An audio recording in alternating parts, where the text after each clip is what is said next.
Bendizemos o teu nome pelo que tu és, o único Deus verdadeiro. Teu nome é grande entre as nações.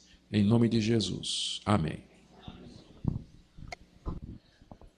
Muito bem, meus irmãos, vamos retornar para a segunda parte da jornada de hoje à noite. Malaquias, capítulo 1, dessa feita, do verso 6 em diante. Deixem suas Bíblias abertas, que nós iremos fazendo a leitura à medida que a exposição prossegue.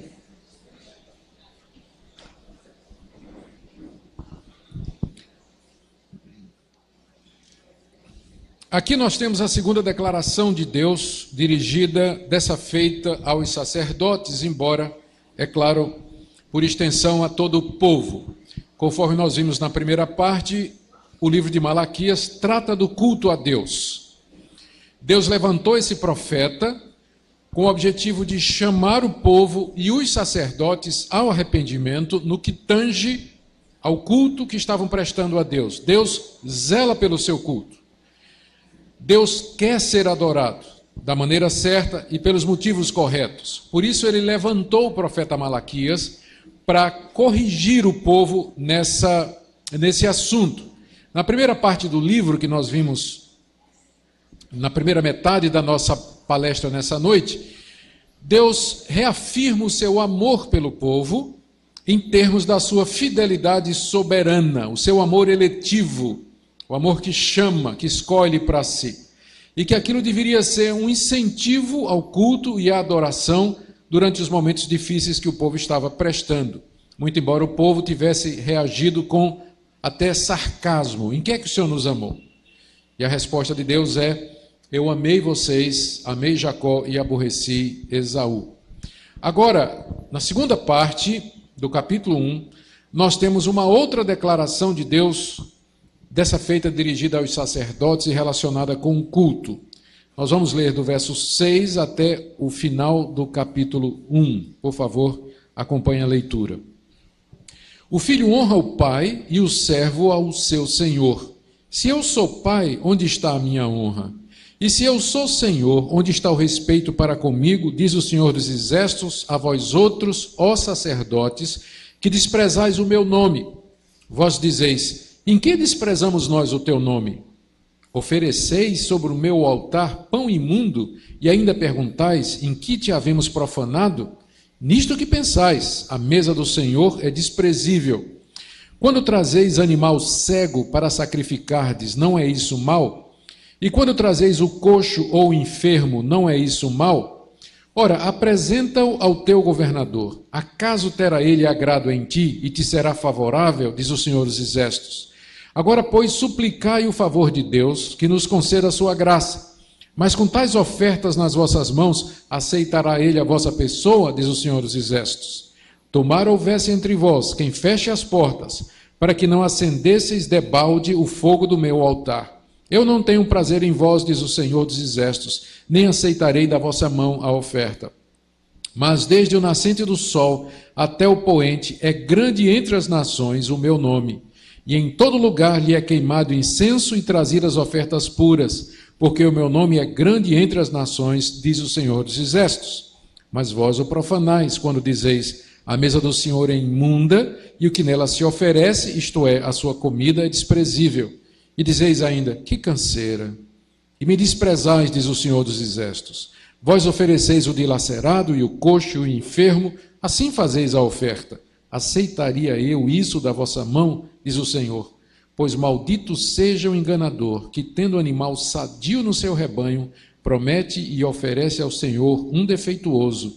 Porque eu sou grande rei, diz o Senhor dos Exércitos, o meu nome é terrível entre as nações. Notem que essa parte termina exatamente como terminou a primeira.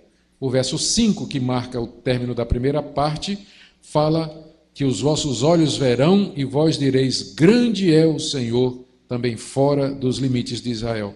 E essa parte termina dizendo: eu sou grande rei, diz o Senhor dos Exércitos, o meu nome é terrível entre as nações. Ou seja, mais uma vez você vê esse tema aqui, esse ponto aqui.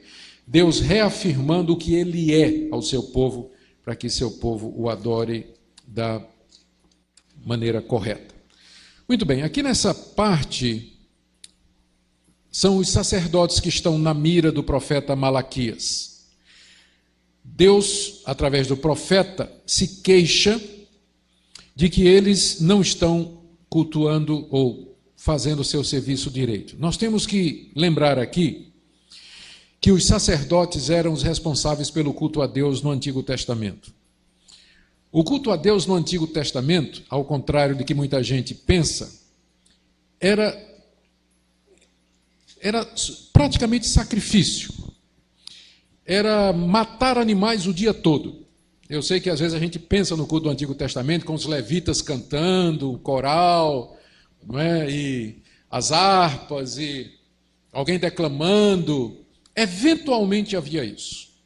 Eventualmente os levitas cantavam no templo, eventualmente eles ensinavam o povo na lei, havia ocasiões para isso. Mas o culto no Antigo Testamento, aquele culto que era feito 3 vezes ao dia, era açougue, era matar animal, o tempo todo, só matando animal, matando animal, matando animal. Era isso que os levitas faziam.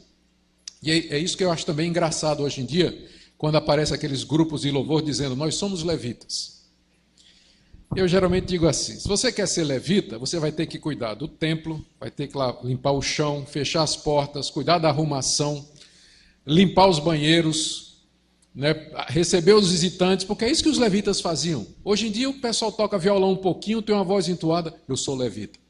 Né? Tem um ministério de levita. Não tem isso no Novo Testamento. Né? O papel do levita no templo era matar bicho. Era ele que trazia o animal para o sacrifício, junto com o sacerdote, inspecionava o animal, para ver se o animal estava de acordo com os padrões requeridos por Deus na lei. Tinha a maneira certa de sacrificar, partes do animal eram queimadas no altar, outra parte era levado para fora, e tinha aquele sangue todo que era escorrido e que o levita tinha que limpar depois, né? Manter o fogo aceso, os pães da proposição. Era um trabalho violento, aquele dos levitas daquela época. Eles, juntamente com os sacerdotes, eram responsáveis para que o culto a Deus corresse de acordo com as prescrições que Moisés havia feito. Na época do profeta Malaquias, esses sacerdotes e levitas haviam se desviado de suas funções.